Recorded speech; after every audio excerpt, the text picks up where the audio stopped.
employer's perspective of the things she looks at, but she had said she wasn't sure if she was going to be able to come back. So it looks like she's not. So what we'll do is we'll go ahead with the program as planned. So take a breath, right? We've done the competencies and this resume writing guidelines. And I guess the big takeaway on that one, it's so different than the old days when we used to do it. Oh, you're back. I am here. Good. I was just saying what I wanted you to do. I heard the word old days, so it's clearly my turn. The old days is what I was going to say. Is we used to print up resumes on nice quality paper. We just had one resume. And the thing was to do it on this beautiful paper, and you'd have your 50 copies, and that's what you used. And the beauty of what we heard about here is it's all about customizing. Each resume is tailored to the job that you're applying for. And, you know, people want to see that this fits their job description. So you use all those words, right, that are in the job description, and you're pulling from your own kind of master resume or master portfolio what you need to be able to do. So what I was going to ask Margaret to do, if it's okay, is as a person who's done a lot of hiring in your position, from an employer's perspective, what would be some of the observations that you might want to share with the group? What do you see? What do you look for? I would say that the first thing that comes to mind is I agree with you about objectives. I have never seen an objective that moved me from a hiring perspective. You know, let's all be honest. If we're sending in our application, our objective is pretty clear. Yeah. We'd like the job, please.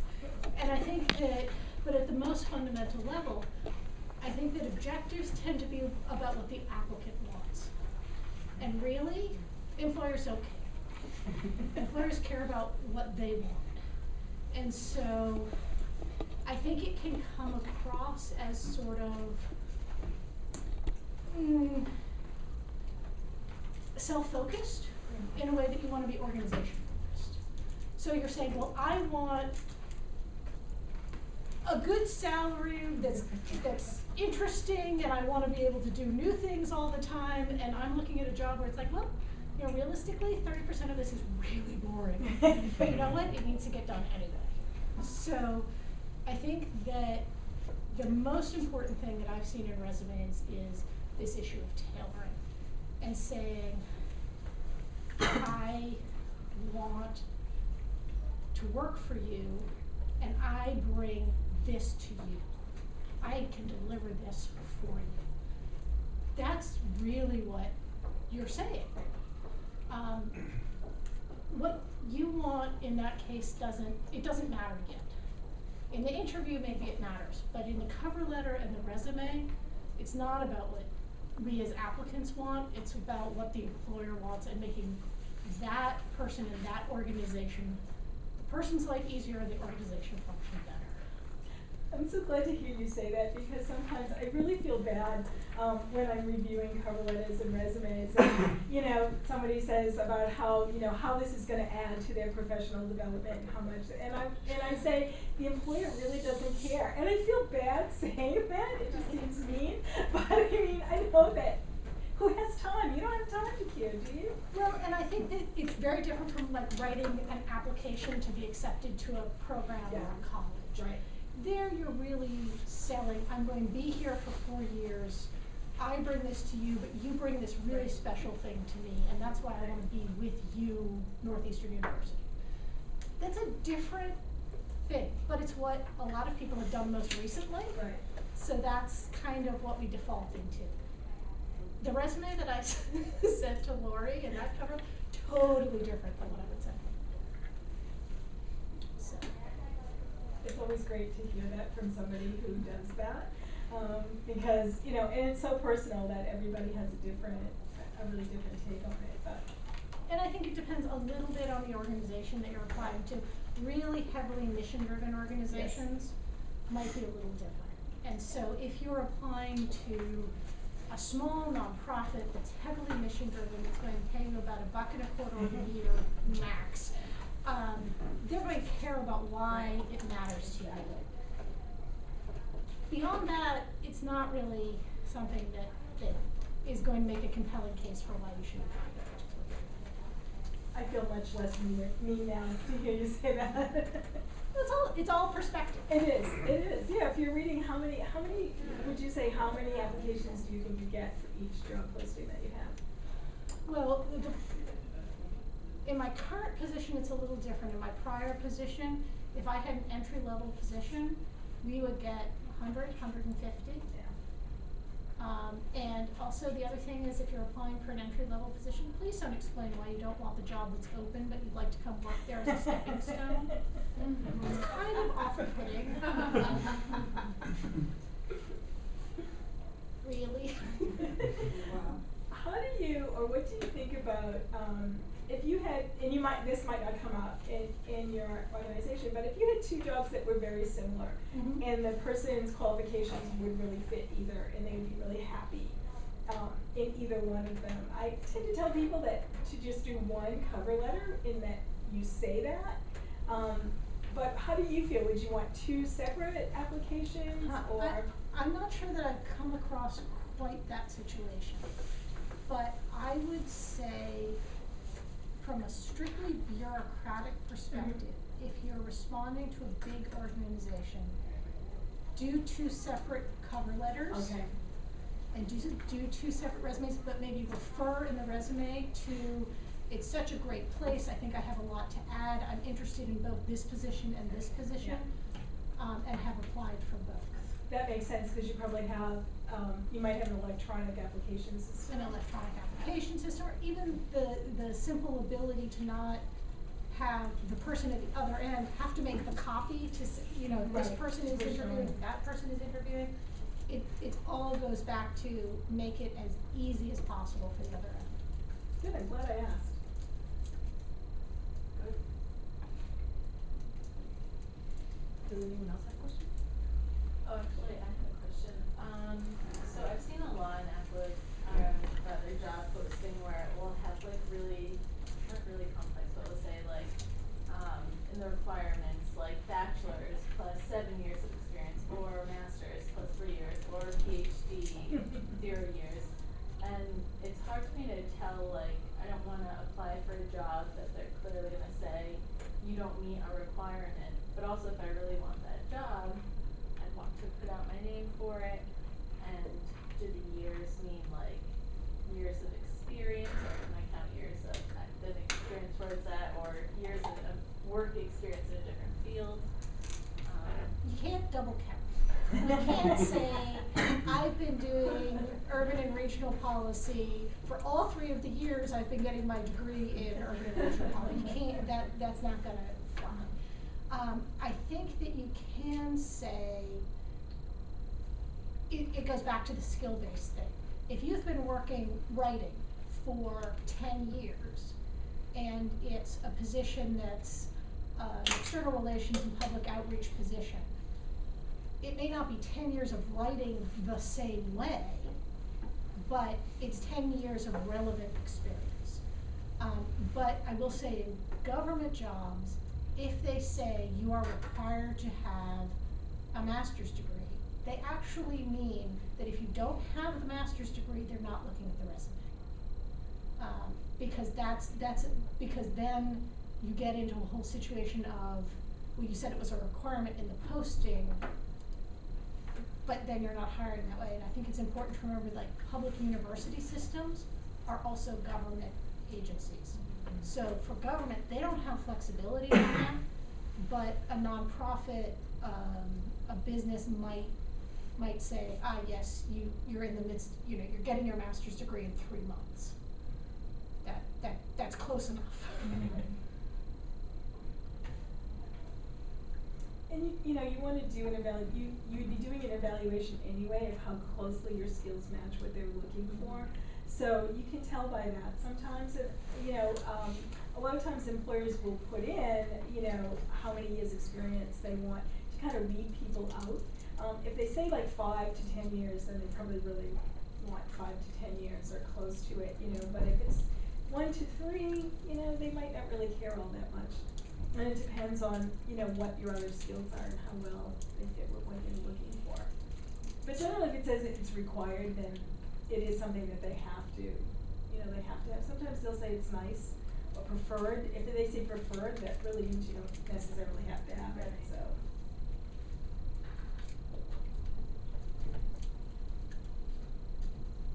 Great, so the next section I think is going to be focused on, sorry. Didn't mean to startle you, sorry. It's going to be focused on LinkedIn and how we can use social networking to kind of do the same thing as in vamping our resumes, but also how to do that in a more simple way. Like Katie said, in an interview, you don't want necessarily bring all this stuff in your portfolio, but a great way, I don't know if you guys have access to LinkedIn, but a great way to demonstrate what you can do is using social networking, things like LinkedIn. So, yeah. Okay. Great. So, let's see.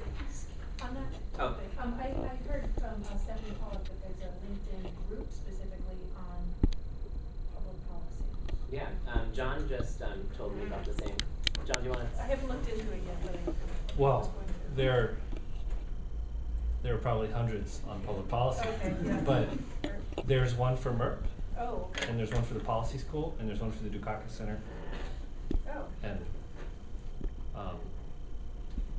LPP. Yeah, I just typed it in the search window in the LinkedIn. I just did it right now. I typed in public policy, and Northeastern for some reason was the first one that popped up, so I just clicked and joined the group. So, yeah. Because I guess I've always thought of it as individuals versus groups. Right. Yeah. And I will talk about groups a little bit, because that's really where the networking piece comes in. That's where you can really expand your networking. So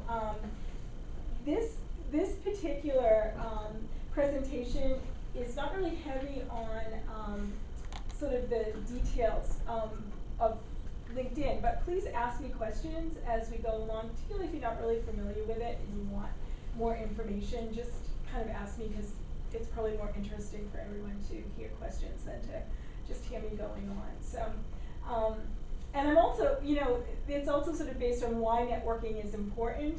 So I'm assuming you guys know why, but is that like a wrong assumption, or what do you think? What does that mean to you? I think in a place like Northeastern that's so heavily focused on practice and things like that, I think the networking part, the networking aspect of it is so important. I think when I did my internship at the Department of Energy this past summer, 3 of the people in my same office came from Northeastern, and they weren't obviously in our degree, but they came from there and knew places and knew people here on campus for me to connect with for other reasons. Yep. Yeah, it's really important. Even, if you're looking for jobs in government, it's still important to network with people and find out what's going on. So, it's a great way. It's not just for finding a job. It's a great way to keep up with what's going on in your field and to know what the questions are that people are talking about. And certainly, if any of your faculty say, please, when you're graduating, please come and see me, please go and see them. Now, I notice this a lot with undergrads. It might not be the same for grad students, but I certainly have students who come in and say, oh, Professor Dukakis said I should go and talk to him, but I don't really want to do that. And I'm like, please, go talk to the man. Why do you think he said come? And that would be true of any of your faculty. They're not going to say, please come talk to me if they think you're not like somebody they would want to help out, right? I mean, just indiscriminately say, oh, come talk to me. And people, they like to help people when they can. If you're in their field and they like their field, they usually want to talk to you about it. So, and just thinking about every person you've ever talked to is actually someone that you could be networking with. So these are some figures on, and I apologize if I jump back and forth. You can pull me back onto topic. These are some figures about LinkedIn. I think they may have changed a little bit, but basically a lot of HR departments are researching not just on LinkedIn, but they're researching candidates online. And so they have rejected people based on what they've seen online. And I don't think that the positive stuff doesn't seem to influence them necessarily as much as the negative stuff does. But it's really something to think about. And if you're on LinkedIn and people Google you, that should be the thing that comes to the top. So, and it's something that should be, it's organic and you can always be adding to it. So your resume to some extent is going to be static, but your LinkedIn page can be, more than that. So just talking about networking again, talk to everybody you know, even if you think they have no clue. Because they may know somebody who works for an organization that you're interested in, or someone who has, a similar job title in mind, and they're not going to think to tell you that if you haven't talked to them about it. And the other thing, certainly when I first started hearing about networking long before I was in this job, it really kind of freaked me out. I'm an introvert. I don't really like to talk to people that I don't know. I mean, I'm not generally comfortable doing that. So, I think a lot of people have some of those negative feelings about networking, yeah. There's a really good book called Networking for People Who Don't Like to Network that gives you these great, because I hate networking, that gives you these great strategies about how to overcome it if you're not into networking. So I highly, highly recommend it. It's called Networking for People Who Don't Like to Network. One of my colleagues got it, and she refers to it a lot because it is something that you need to do. It's something that you actually do all the time, and you're just not really thinking in those terms. And the other thing that's important is to not think of it just in terms of, I'm doing this so I can find a job. You're really doing it as a way to, grow and keep connecting to people. And I think, LinkedIn makes it so much easier to keep track of people where, you may have worked with somebody and then they're no longer at that organization, but if they're on LinkedIn, you can reconnect with them. So it's really so helpful from that point of view to just be able to stay connected to people that way. So you're not asking people for a job, you're asking them for advice and suggestions and their expertise. Not wasting their time. If people don't have time, they won't respond to you, pretty much. But I think you'll be surprised by the people who do respond. Just because somebody, is, at the top of an organization, it doesn't mean, they might not be the first person you contact. But if through your connections you get somebody's name, their station doesn't mean they won't talk to you. So, that's something to keep in mind. You're not begging, because you're not asking them for a job, so you're not begging. You're asking them really to share their expertise and talk about what they know about. So, and you have all talked to people. You've all had people ask you questions about something that you really care about. And I bet you weren't annoyed with them or, felt like they were imposing on you or anything because they, it was a common interest and you enjoyed talking about it. So basically everybody that you know. The NU Alumni Directory, I'm not sure how that works for grad students. I know for graduating seniors, they get a link on their commencement page where they can go into it. It's called HuskyNet. I would say if you guys don't have that, you might want to contact the alumni office and see what they actually do. We do have, networking events. There are at least 4, if not more, NU alumni LinkedIn groups. So you can, you can join those groups as well. And you've already been talking about professional associations, so thinking about those professional associations. Okay, so I've been going along and not really following my outline. Which would help if I did actually, because I think I have some other information here that I wanted to share. So we will talk about now where are you guys in terms of having profiles? Like, you all have a profile but haven't done anything with it, or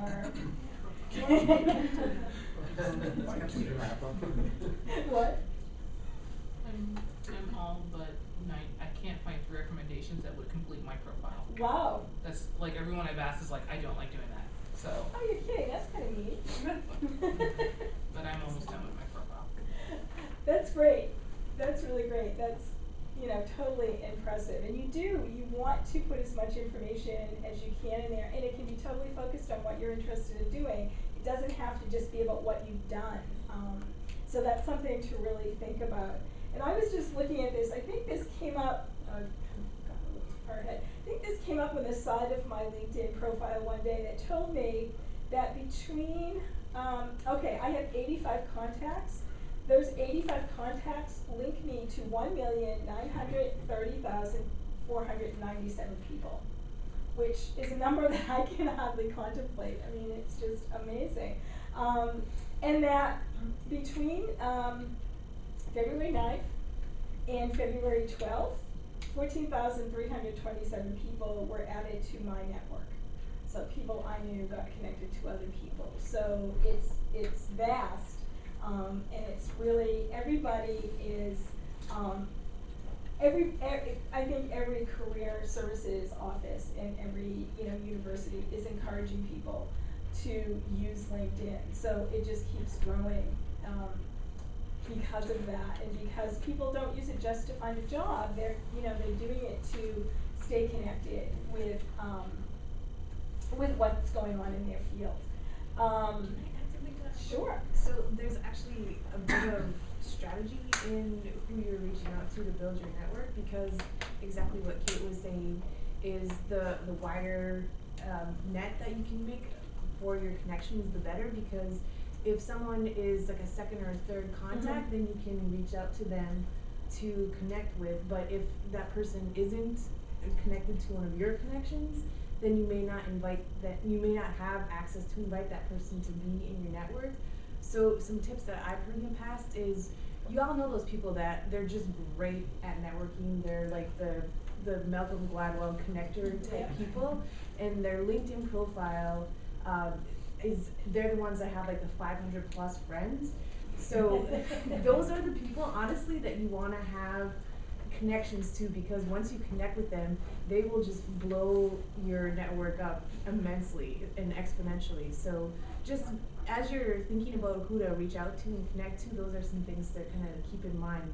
And also, you can do research. Like, you can type in companies or organizations that you're interested in working with, and they'll bring up a list of employees that work there, and if there's anyone that has a connection to you, and again, that's another way to see, you can connect with that person, and then maybe do an informational interview, or just say, I'm interested in learning more about this organization. Would you be willing to email me more about it, or do you know if there's something coming up soon, because I know that your budget has been approved and you might start doing some hiring, or if you've seen a job posted that you want to find out more about. So again, there's a lot of really strategic ways to do that. Oh, absolutely. And a lot of times, people have this impression that they should be sending out a certain number of resumes, and what you really want to be doing is thinking about if you're looking at organizations that aren't currently hiring, you don't really want to send them in a resume sort of blindly, coldly, because they don't have time to look at it. They've got other stuff to do. But if you network with people, so you're interested in a particular organization, and you go into your groups and you search under that organization and start networking with people who work there, then when an opportunity comes up, you might know about it, but also you could then submit your resume, and it wouldn't be just going blindly in to whatever person, or into just an electronic application. So don't think in terms of quantity, but think in terms of putting, again, the strategy is putting the time into doing those kinds of things and making those connections, because it's going to be much more helpful than just sending out resumes. And I also know of some organizations, particularly in the nonprofit sector, because it costs money to post a job on Idealist.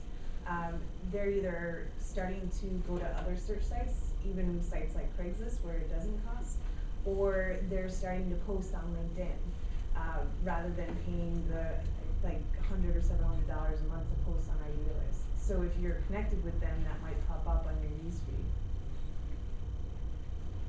Yeah, and you can, if you're interested, I actually haven't done this, but I know that if you follow companies, I think when people in your network are hired in that company, that information comes up on your LinkedIn profile. So you find out what's going on with people on an ongoing basis. You don't always have to be checking back and finding out what's up with that. So, and in a couple of minutes, we can go into LinkedIn and kind of look at it, and that will probably make more sense in terms of your profile. So you want to think, as I said, you really want to think about what's important for you to put in your profile. It doesn't have to be a replica of your resume. And there are sections where you can summarize what you've done, you can put in your specialties. They have a skills section, so you can go in and select skills and list those skills on your LinkedIn profile as well. So there's a lot that you can do just in terms of what you put on your profile. And it is great to have recommendations. They're not necessarily formal recommendations, but they're there, and it is interesting, and it helps people get a sense of who you are and what you do. So you definitely want to do that. And yeah, I don't know if you've looked at your profiles, but they'll tell you how complete your profile is, and recommend what you should do to, make it even better. I think you're the only person I've ever heard of whose profile is like 90%. Oh, because there's a book in the online library that tells you how to do it, and then I just sat there and just went through every chapter and was like, okay, this is what you're supposed to do. This is what you're supposed to do. I'm like, and I'm almost, and then I got all the emails that said no. Oh no. It's like, okay. That's terrible. Well, as we go through, you might want to give us your perspective since you've done all of this. That's really helpful. And then this is going into informational interviewing. Tell me what you want to do. Do you want to look at LinkedIn? What do you want to do? Yeah, I think that'd be helpful to get an idea, unless everybody's comfortable with their LinkedIn. No, I think it'd be good to look at it together. Okay, so you have to help me do that.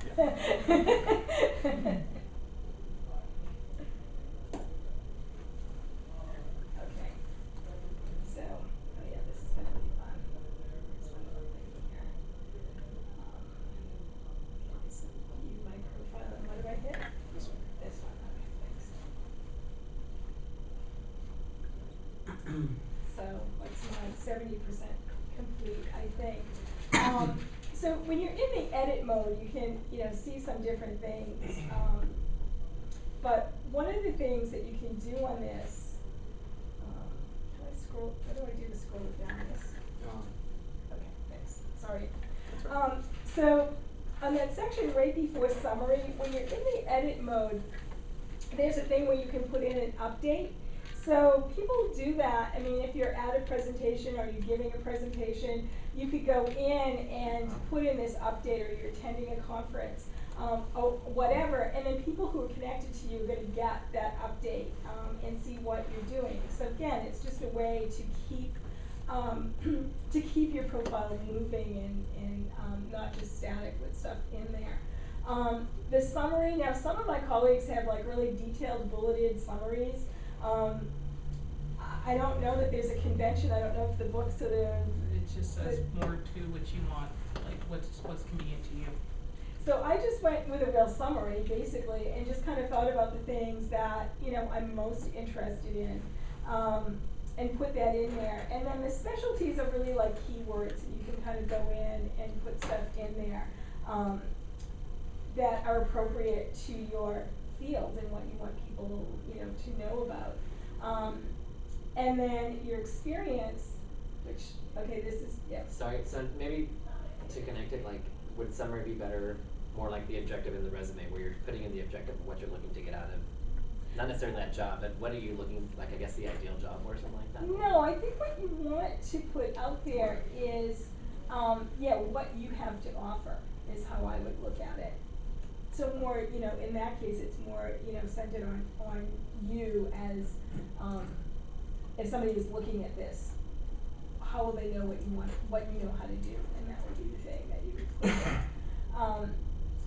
So I'm really bad. I really haven't filled out the experience section, but it's a good thing to do, particularly when your experience relates to what it is if you're in the job search or whatever. I mean, clearly I should put mine in there. If you upload your resume, it's gonna double, so when you do this, be careful, because it'll double up. It will transfer your resume over, and like, it won't, like if you have if you're gonna enter this in and it's on your resume, it'll just double it and then you have to go back And take it out. Yeah. Okay, well, I have a really terrible confession to make, which is I haven't updated my resume since I got this job. It's like the shoemaker's children who don't have any shoes, right? My mom used to say it all the time. Resume coach who doesn't have an updated resume. It's really bad. So it's our secret. Please don't share that with people. I just, when I think about writing it, I think, oh my God, how will I ever do this? So definitely easy to do it for other people, I'll tell you. So under the experience section, would you really want to fill it out with like basically word for word what you have on your resume, or would you kind of put in like maybe one bullet or one point that kind of summarizes your position or some of your job title? I think it might be more than just one bullet. I think it really depends. And again, it's a chance for you to show people what you have that relates. So maybe, you know, if you look at your experience, maybe it's not the whole section in each one of your academic projects or your work experiences, but you know, if each one of them has like 2 or 3 bullets that relate, then you know, you might want to have those in there and do it that way.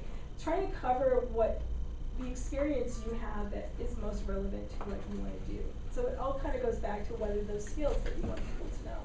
And this may be a little tedious, but if you even like click through your connections and see who has like a see what really they good do. profile, and you kind of model some of it, and then particularly somebody you know who is doing something either similar to what you've done or is in a role that you want to be in, you might want to kind of model what your profile looks like after that person. Yeah. Okay, you're welcome to check out mine if you want another Yeah. example. I think I will do that. Here's the one.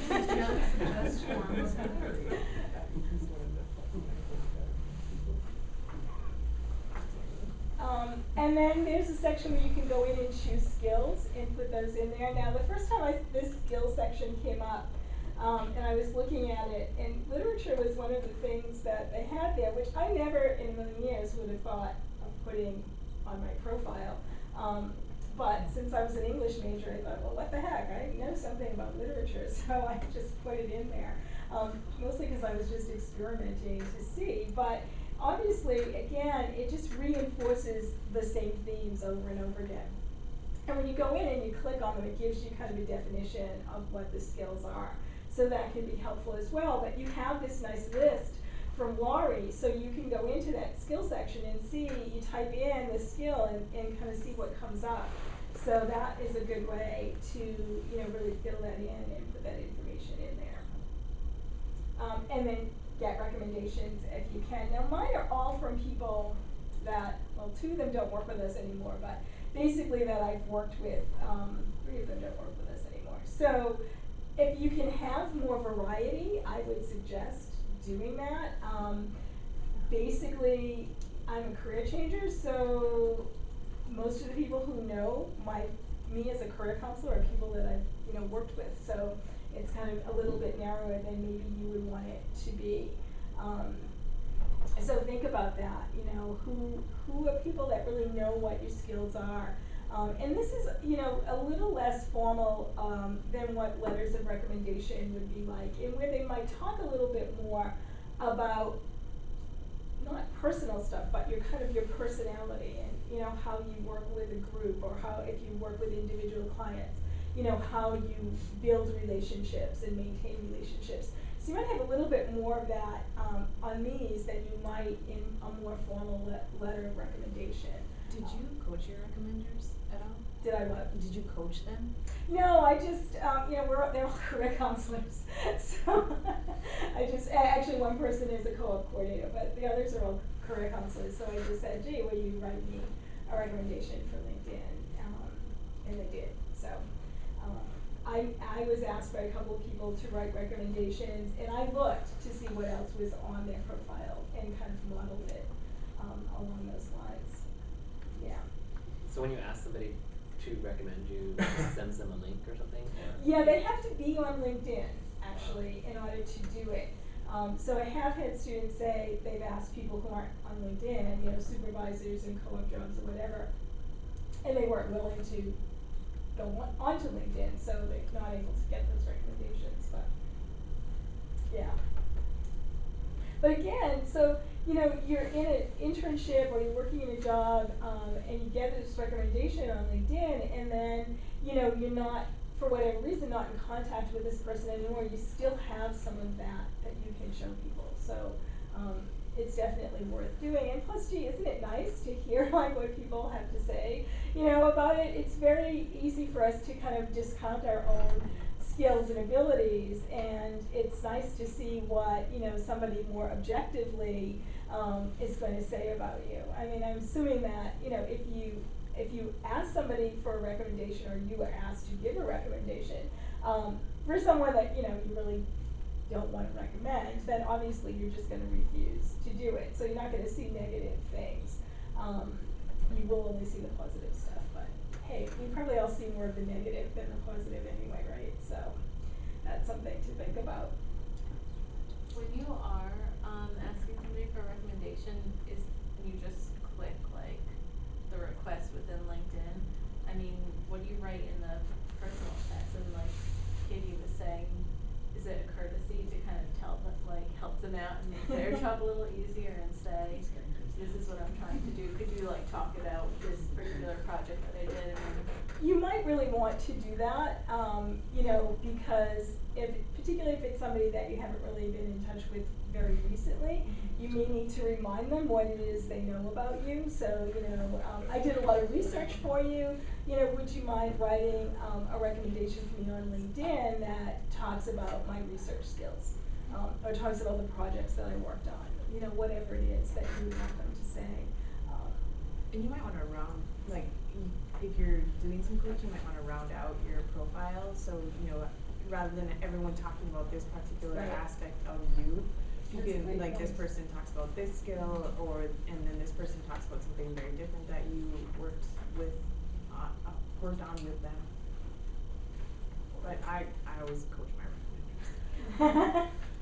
Overall, how important do you think the recommendations portion is to your LinkedIn profile? I don't really know. I don't have a sense of that. Does anybody have a sense of it? Is it something that you've looked at all, or? I know that when I've been working for an organization, we've been hiring somebody. You've looked at those? We do. Yeah. I think if you don't have one, it's probably not going to kill you. I mean, I don't think it's like such a huge negative. I don't think people are going to be thinking, oh, why hasn't this person gotten recommendations? I don't, you know, think it's that kind of thing. But it is nice to have them. And then the part that really, you know, that really goes to the networking, and certainly you can look on LinkedIn for people that you already know and ask to link to them. They're your first connections, and you definitely want to do that because then you're connected to the people that they're connected to. But you also go in and join groups so that you can be connected to the people in those groups as well. Now, I have sort of an odd combination of groups. As you can see, when I was working on this, I went in to see like what were the public policy groups that existed, and when I went in and did the search, the first thing that came up was related, and then the other ones seemed less related. I kind of printed them out. Don't really know what I did with them. They didn't seem as related to me, and then they had on the side similar groups, and I clicked on the similar groups and then came up with more that were related to public administration. So it's like any search, like weird stuff comes up that you wouldn't necessarily expect to be there. But it certainly is interesting. I have to stop myself from looking through all of the groups because there's a lot of really interesting stuff in there. But one of the things I wanted to kind of show, because it really surprised me when I did it, is with the people search. I was just actually telling John, because I've been going, if I get entered as a, thanks. I've been going to the open classroom, and one of the speakers a few weeks ago, I thought, they've all been really interesting, but I thought, you know what, let me see. I don't think I know anybody. I don't know this person, but I'd like to be connected to her. And so hopefully I can get this to happen. again because, I think. Look in this space. Oh man, I need help.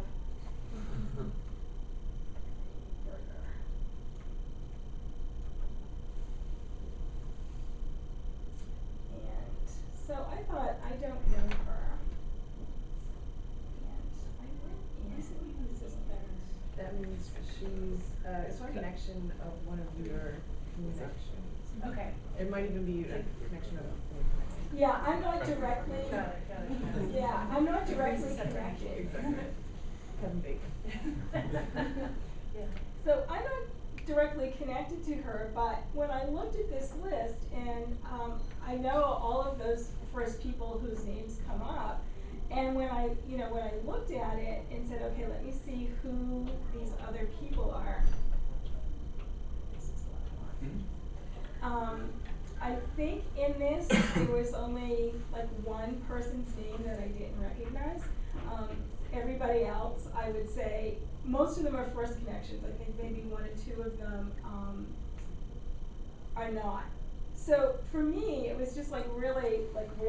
I couldn't believe that I knew all these people. So I offer it as an example because I'm willing to bet that you guys will have that same experience and just really be amazed that you have all of these connections. So and I'm still relatively new to this, so it's really fun to look at this stuff and see what's there. So for the networking, it's really joining the groups. And then within the groups, you can go in and you can search for people. So if you're in NU alumni groups, you can search for people with your same degree, or you can search for people by job title or organization title. And I think you'll be amazed at what comes up, basically. I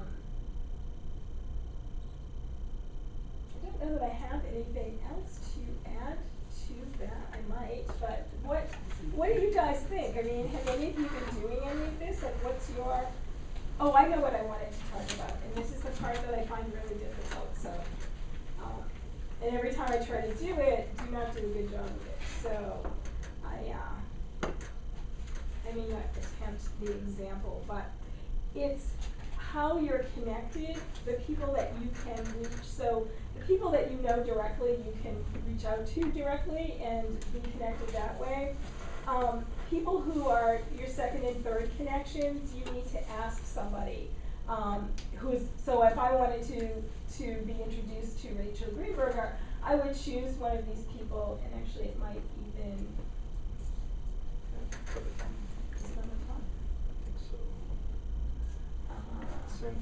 get introduced through connection. So you can go in and get and ask, and it kind of brings it up.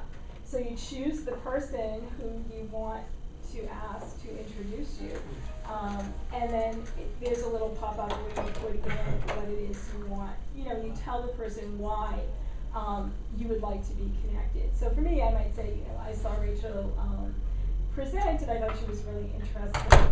I'm interested in this whole issue, and I'd like to be connected to her. And then, the person I write to will say, gee, okay, that sounds okay to me, or no, I don't think I'm going to connect you. And, if they don't connect me, that's fine. And if they do, I'll get a little email that says that I've been connected.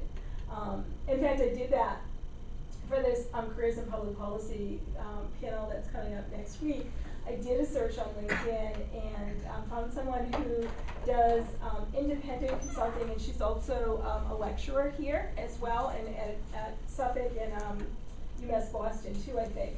And so I don't know her, but I knew several people who did know her, and I asked for an introduction and got it. So it can really be a helpful, really helpful thing to do. And then, okay, so that's the second and third people. The group is a little bit trickier. Have you done that? Can you explain that better than I can? So the tips that I would give for a group is once you join a group, definitely set the filters for the information that you receive from that group. Because you can, you can get daily feeds, and I definitely have kind of dwindled my list for, I do the weekly feed, and there's certain groups that I found are posting very relevant information. And again, that's a place where, you know, if it's a group that's in an area where you're looking for a job, oftentimes there'll be job postings at the end of the weekly digest that I get. But some of the other things are great to kind of just be current on what's going on in that field. And it's something that I was going to mention when talking about the event coming up on the 23rd. If you talk with somebody and their organization has a group that you can join that, or if you're going to be interviewing somewhere, join their LinkedIn group or their Facebook group or their Twitter feed, because then you're getting like real time what's going on in their organization. And if you walk in an interview and say, yeah, I heard that you just published this report on XYZ, they're going to be really impressed that you know what's going on. And they're oftentimes talking about stuff that's very, not internal, but it's very, like I said, real time that's going on in their organization. The other thing I would say about groups is, if you're trying to figure out which groups you might be interested in joining, again, kind of looking at the individuals that have a lot of groups on the bottom of theirs that have a similar career trajectory to yours. Like I have other friends that are in higher ed, career advising, and so like I'll every now and then check on their profile and see what groups they have, and I've joined several of the groups that they have, or I know a director of career services somewhere like that. So that's what I would say about groups. And you know, some of mine I just have because it's like my alma mater, and I've stopped getting digests from those because the posts are just ridiculous. And so again, like that's your total preference on how you want to do that. Yeah. And you can, I was just, and I'm not really good at this, and the directions I don't think are what I've actually followed to do that, but within the members group, going to, if there's somebody that you would like to be connected with, you go to their listing within the group, and then there is a little link that says send message to that person, and it will give you a pop-up so that you can contact them. So John hit it. Or am I doing all these groups? Cool. Sure, why not?